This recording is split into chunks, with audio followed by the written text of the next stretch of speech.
I look at it from many ways. I think from my theoretical point of view, there's so many leadership and knowledge is free. So if you want to learn about leadership from other people's experiences, there are always books that people can read. We talk about supporting the youth, giving them a chance. They're the future leaders. I'm a firm believer that the future is now. It's not tomorrow. It's now. And we need to move away from, first of all, using age as a basis of leadership. The older you are, the better leader you might make or be. There are young people, and I've worked with quite a number, who, if you mentor, if you coach, if you demonstrate what true leadership is about, they're able to pick up and to emulate in the process. We must trust that the way we behave, the way we talk, what they're seeing is something that inspires them to want to be better and do better, and of course to make the world a better place. So it needs to move away from just a conversation. I think we've had so many conversations that at times if you stand and you tell the youth you are the leaders of tomorrow, on a later note, if they could stone you, they would stone you. Yes. And we need to stop having such conversation of you're the leader of tomorrow. Yes. It's today. And we've seen quite a number of young leaders who've stepped up. However, it also stems up with being authentic. It stems up from what values do you stand for. It stems up from being able to accepting that when you step into a leadership role, then you must be held accountable. If you step up in a leadership role, then you must be part of the bigger vision of making change, and change that will last for as long as it should, not only in your term or in your tenure. So I think for me, it's no longer about they're the leaders of tomorrow, they're the leaders of today. And the question I ask myself every day is, what am I doing in my own personal space to empower them, to build that confidence, to give them, to ensure that their voice is heard, to kill those biases that we have witnessed or barriers that we've had to break down in order to be where we are. We are all not the same. We all don't go to the same school. We have people who are raised in the village, they only come into the city when they're going to university. We have so many dialects in Kenya. There are people who will shrub, if I may use the word shrub, interchange words, and you might not. We will hear them as Kenyans, but if they step up in a global platform, they might struggle a bit. But are we there to support them and to push them to understand that that is their uniqueness, and it is okay, the message will be delivered if they truly believe in themselves. So it's not, we need to stop telling a story, we need to demonstrate that is what we want. And if I'm able to work with 10 youths or 10 young leaders, and another group of people is working with 10, then in the end of the year we will have quite a good number of people who can move forward and speak up. Well, I feel the demand. I feel that demand coming from your voice when you say we must stop saying some things, we must start doing some things. I think the ground is ripe for us to be able to activate these musts, because for a long time now we have treated ourselves to what I would call petty and mediocre, to a place where now a generation is rising to raise those questions, or even to rebel against what we had crafted as traditional approach to leadership, so that when we get to a place where now we want to be authentic because we think this is what is going to give us the productivity we want, the growth we want, and get us to the destination that we think we deserve, then there are certain musts that we must activate. Yeah. And in corporate world, we do it very well when it comes to succession planning. Succession planning is identifying young leaders with potential. Yes. And giving them an opportunity to mirror whatever the leader in that current role is doing. We work with them in helping them identify areas that they need to develop if they truly want to step up and be amongst the chosen few, if I may say that. So it's about mentorship, it's about coaching, it's about giving opportunity, and of course holding their hand. So it's no longer we need not to tell a story. If you're talking about your role, then you need to have at least 2 or 3 people who can easily take up from you. If you're not able to show me that, if you're not able to do that, then we are still we still have a long way to go. Yeah, we still have a long way to go. And when you begin to move in that direction, I was going to ask you a question that now looks at what do you think should be done to get this going? Because I know there is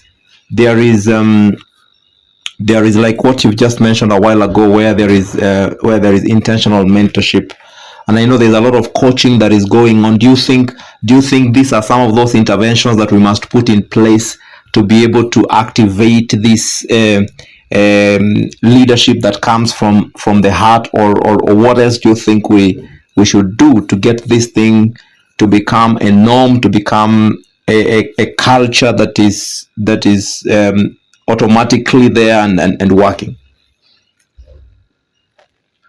I think just the same way we now talk a lot about the affirmative action, having women sitting in places where we were not represented or fully represented. We need to have a similar concept for the youth.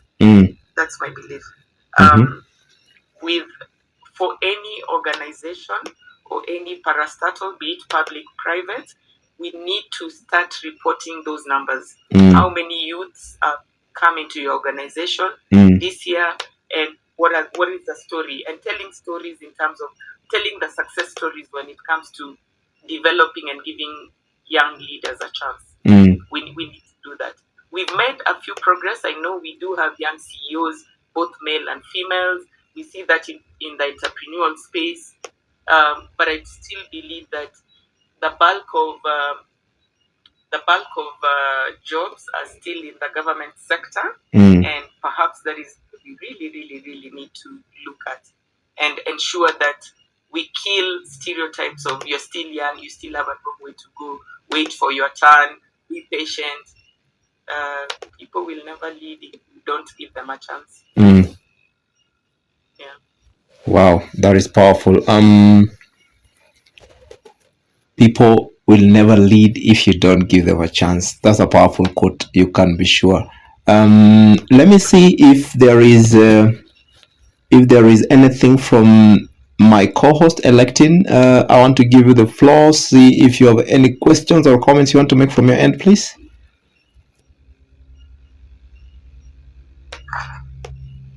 I've not received any more questions. I'm still waiting on any other questions from the audience, but so far so good. The conversation is quite insightful and inspiring.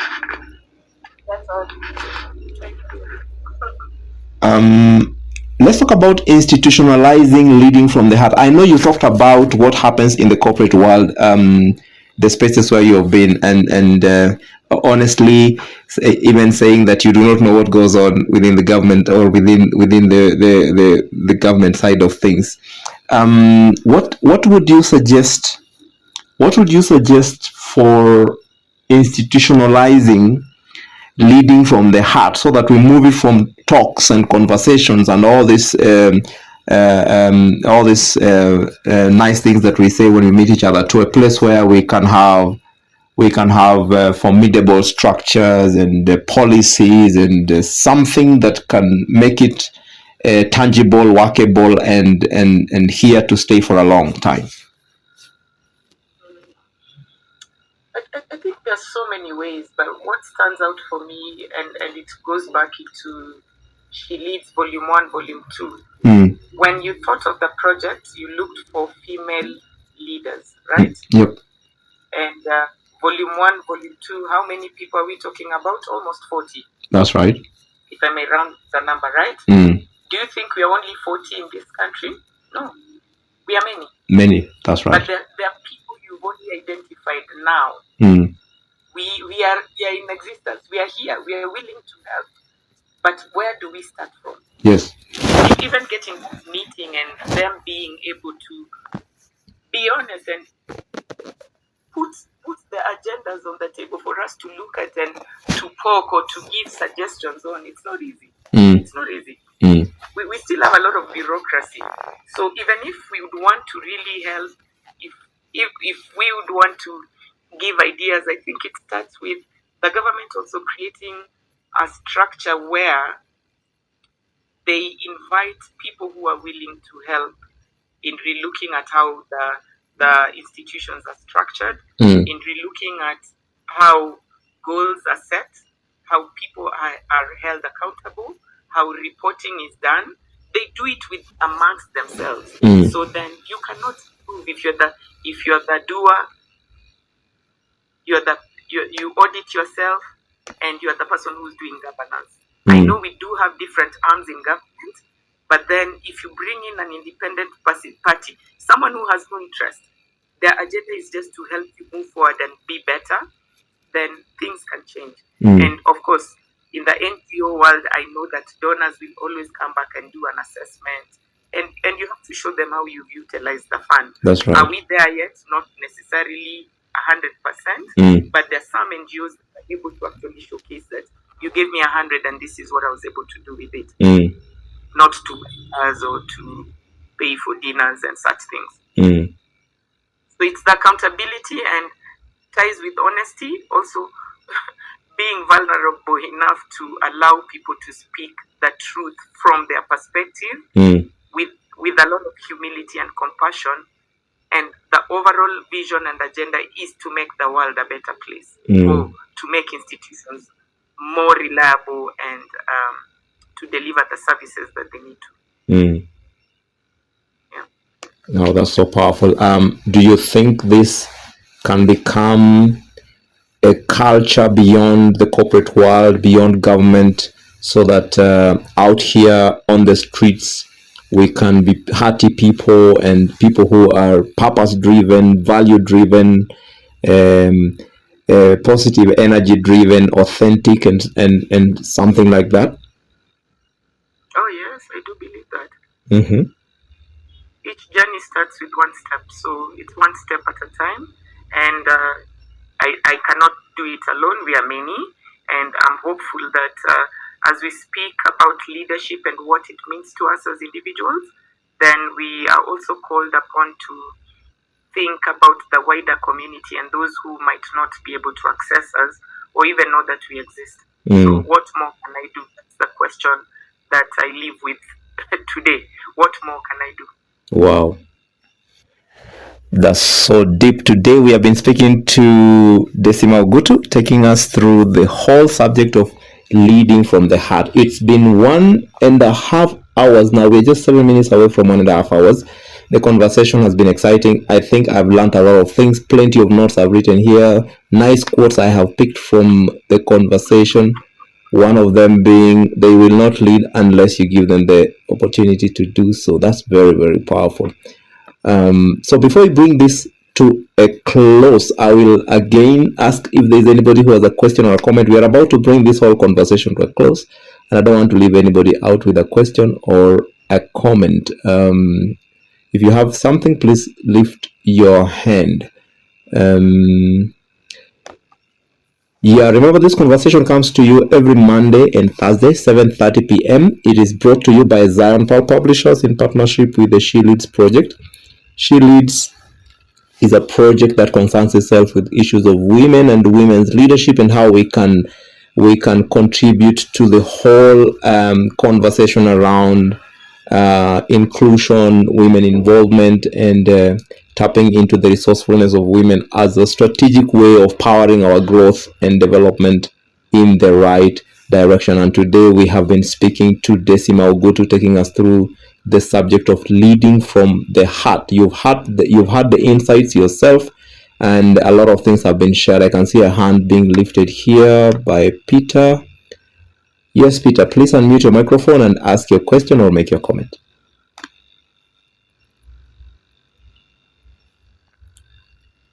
Peter, if you can hear me, just unmute the microphone. Looks like we have lost him again. If you're still interested in asking a question, Peter, raise your hand again. I'll give you an opportunity to ask the question.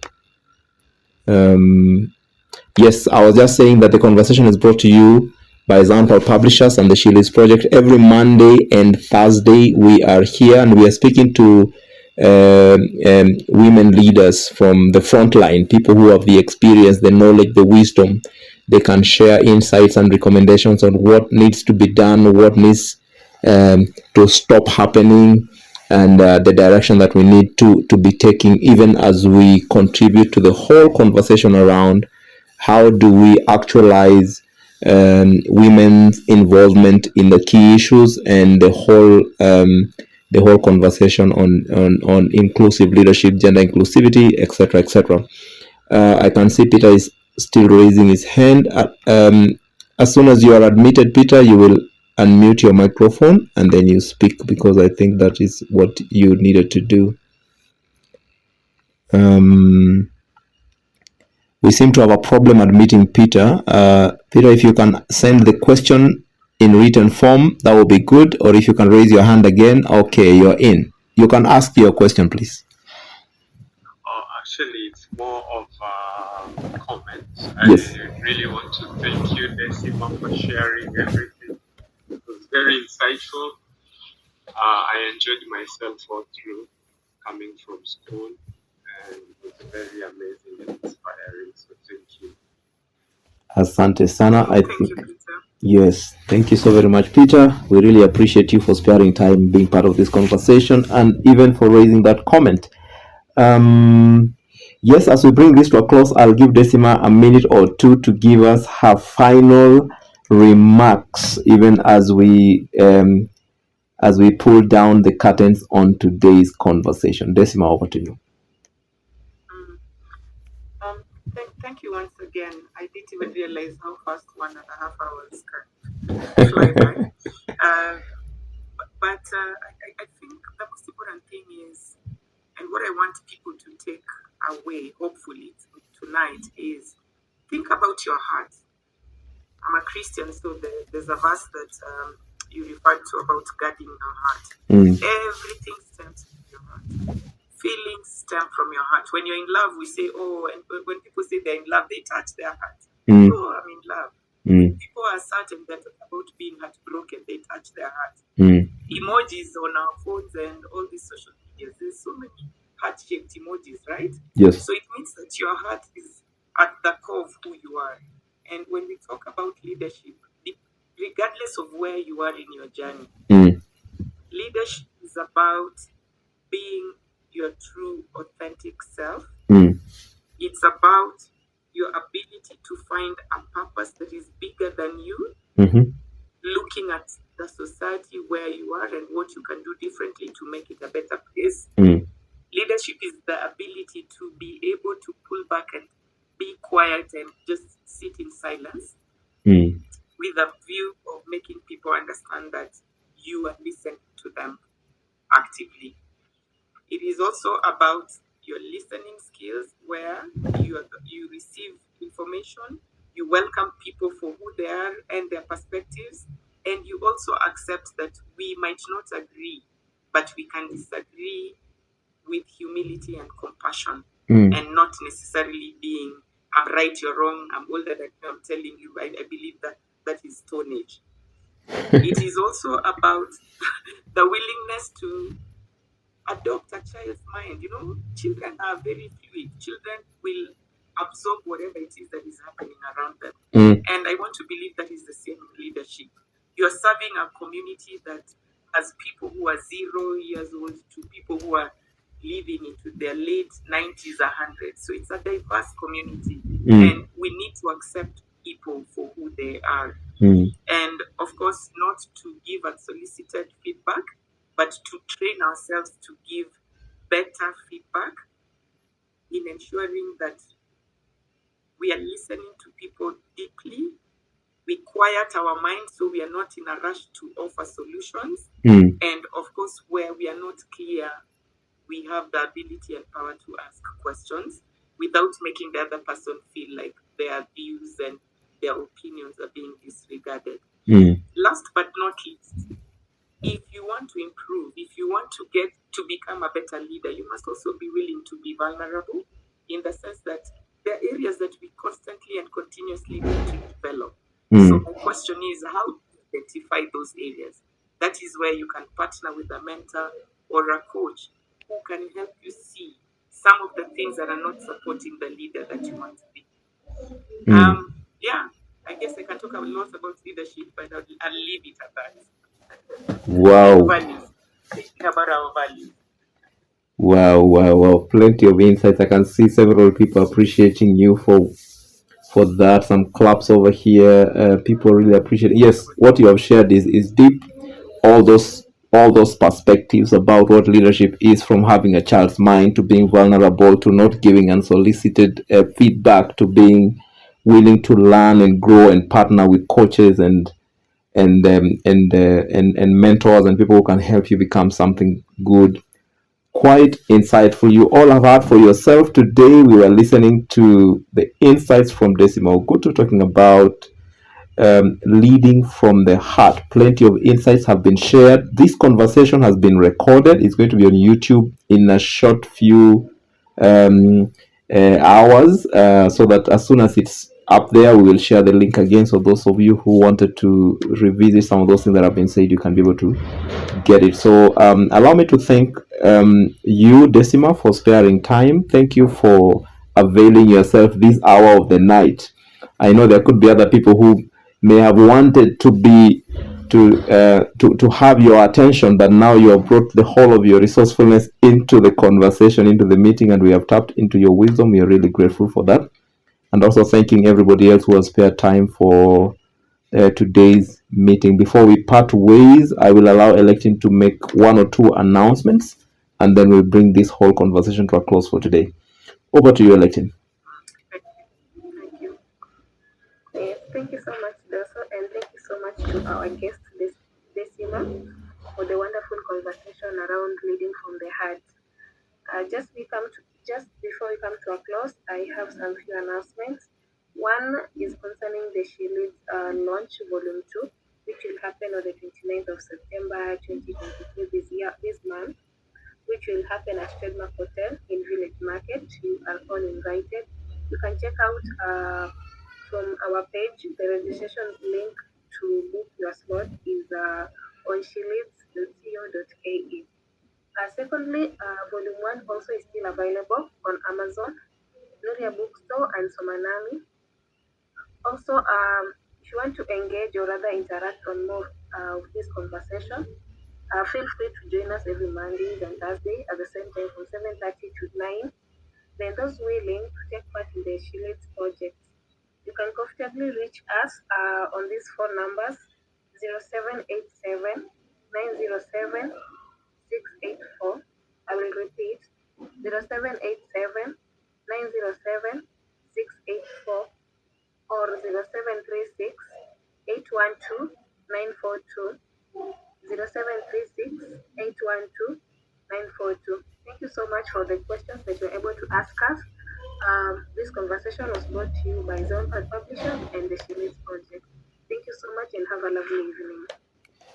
Well, thank you so much, Electin, and thank you everybody for sparing time. Have yourself a good evening. See you again next week on Monday. God bless you and have a good night.